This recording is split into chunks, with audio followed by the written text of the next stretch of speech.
तो hey guys, क्या हाल चाल। आई होप तुम लोग बढ़िया होगे, देन आगे भी बढ़िया रहना। तो इस वीडियो की शुरुआत करने से पहले मैं तुम लोग से सिर्फ एक रिक्वेस्ट करना चाहता हूँ कि मुझे नहीं पता कि मेरे वीडियो में 2000 या 3000 से ज्यादा व्यूज क्यों नहीं आ रहे, लेकिन मैं चाहता हूँ कि तुम लोग मेरे वीडियोस को भले ही लाइक ना करो मगर शेयर और सब्सक्राइब कर दो, इससे मेरी वीडियो को रीच मिल सके। और तुम्हारा ये छोटा सा कदम मुझे काफी ज्यादा मोटिवेट करता है। तो चलो वीडियो को शुरू करते हैं। तो इस वीडियो की शुरुआत में हम गोरुगासा को देखते हैं, जो कि बैठकर मस्त अपना सुट्टा पी रहा होता है और काओरू से कहता है, परेशान मत हो, मैंने तुम्हें किडनैप तो किया है पर मेरा तुम्हें नुकसान पहुंचाने का कोई भी इरादा नहीं है। काओरू बोलती है, मैं जानती हूँ तुमने मुझे इसलिए अगवा किया है क्योंकि तुम केंशिन को कमजोर कर सको। गोरुगासा उसका जवाब देता है कि उसने उसे इसलिए पकड़ा है क्योंकि केंशिन को गुस्सा है और वो पहले की तरह ही तो गिरी बत्तोसाई बन जाए, क्योंकि केंशिन अभी काफी ज्यादा कमजोर है और वो उसे काफी आसानी से हरा सकता है। काओरू कहती है, केंशिन काफी ज्यादा ताकतवर है, शायद तुम नहीं जानते। गोरुगासा कहता है, ये बात जितनी अच्छी तरह से मैं जानता हूँ तुम नहीं जानती। फिर हमें गोरुगासा का एक फ्लैशबैक दिखाया जाता है। वो बताता है कि उसे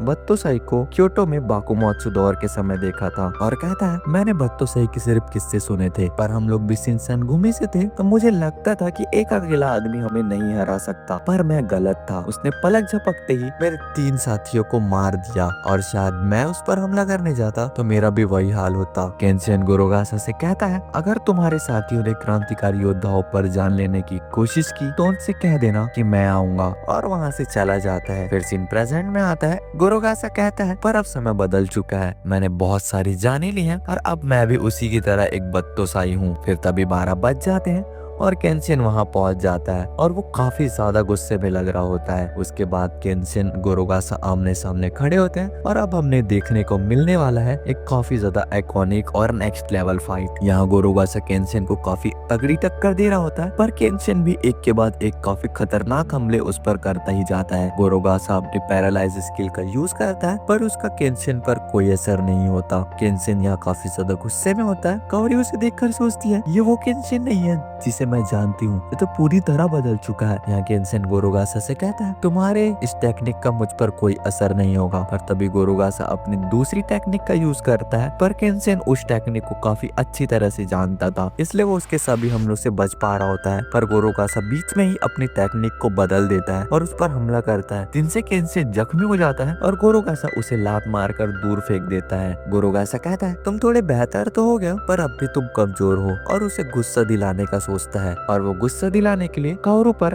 अपने पैरालाइज टेक्निक का यूज करता है और कहता है, इस पर मैंने एक ऐसी स्किल का यूज किया है जो इस लड़की के फेफड़े का फेफड़ा बना देगी, मतलब इस लड़की का फेफड़े काम करना बंद कर देंगे और ये 2 मिनट में दम तोड़कर मर जाएगी। पर ये तोड़कर केंशिन काफी ज्यादा गुस्सा हो जाता है और पलक झपकते ही गोरुगासा पर हमला कर देता है और इसको नाक तोड़ देता है। और यहाँ हम काओरू को देखते हैं जिसे सांस लेने में काफी ज्यादा परेशानी हो रही होती है। केंशिन कहता है, अगर तुम्हें मरने से डर लग रहा है तो तुम काओरू को अपने टेक्निक से आजाद कर दो। पर यहाँ गोरुगासा अपनी पावर को बढ़ाने लगता है। उसके बाद वो एक पत्थर के पास जाता है और उसे काफी छोटे छोटे टुकड़ों में काट देता है। पर अब केंशिन भी काफी ज्यादा सीरियस हो चुका था और कहता है, कोई फायदा नहीं, अब चाहे तुम जो चाहे हमला कर लो, पर मैंने तुम्हें मारने का मन बना लिया है। और वो अपने अटैकिंग फॉर्म पर आ जाता है और इस फॉर्म को देखकर गोरुगासा के तो पसीने छूटने लगते हैं और कहता है, ये तरीका तो बत्तोजुत्सु से हमले का है। और फिर हमें बत्तोजुत्सु के बारे में बताया जाता है, ये एक ऐसी टेक्निक है जिसे तलवार को म्यान से निकालते हुए हमला किया जाता है और इस तरह तलवार को निकालने से उसकी रफ्तार 3 गुनी या 4 गुनी हो जाती है। और ये इतना ज्यादा खतरनाक हमला है कि दुश्मन का मरना इसमें तय है, क्योंकि इस हमले का जवाब देने का मौका ही नहीं मिलता दुश्मन को। और यहाँ गोरुगासा सोच रहा होता है, बत्तोजुत्सु से मौत होनी तय है,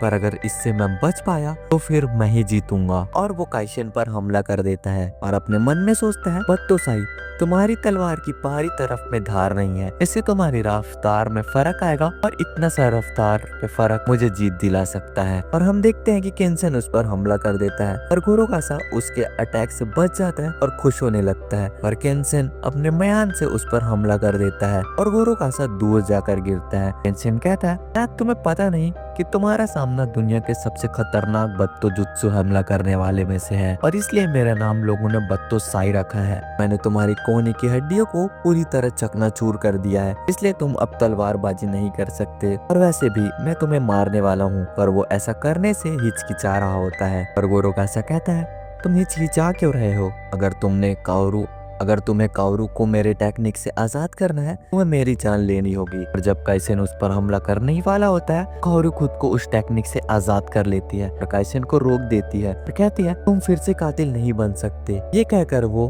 बेहोश हो जाती है और ये देखकर काइसेन दौड़कर उसके पास जाता है। काओरू कहती है मैं बिल्कुल ठीक हूँ और मुझे अच्छा लगा कि तुम्हारी आवाज पहले जैसी हो गई है। पर तभी गोरोगासा काइसेन के पीछे जाकर खड़ा हो जाता है और कहता है कल वो बेवकूफ लड़का मेरी टेक्निक से आजाद हुआ, वो तो ठीक था, पर ये पतली दुबली लड़की आजाद हो गई। लगता है मैं काफी ज्यादा कमजोर हो गया हूँ। और यहाँ काइसेन कहता है हार मान लो जिने, अब बस तुम्हारा एक ही हाथ काम करता है और उससे तुम मुझे नहीं हरा सकते। पर हम देखते हैं गोरोगासा खुद को ही मार लेता है और कहता है लगता है तुम्हें कुछ समझ नहीं आ रहा। मैंने कहा था ना यही इस जंग की असली अंजाम देगा, क्योंकि अगर मैं पकड़ा गया मुझसे पूछताछ होगी और ऐसा हुआ तो उस सरकारी अधिकारी बने आदमी का नाम आ जाएगा जिसने मुझे किलर बनाया था। क्या तुम्हें सच में ऐसा लगता था इस दौर में लोगों को किलर की जरूरत नहीं होगी?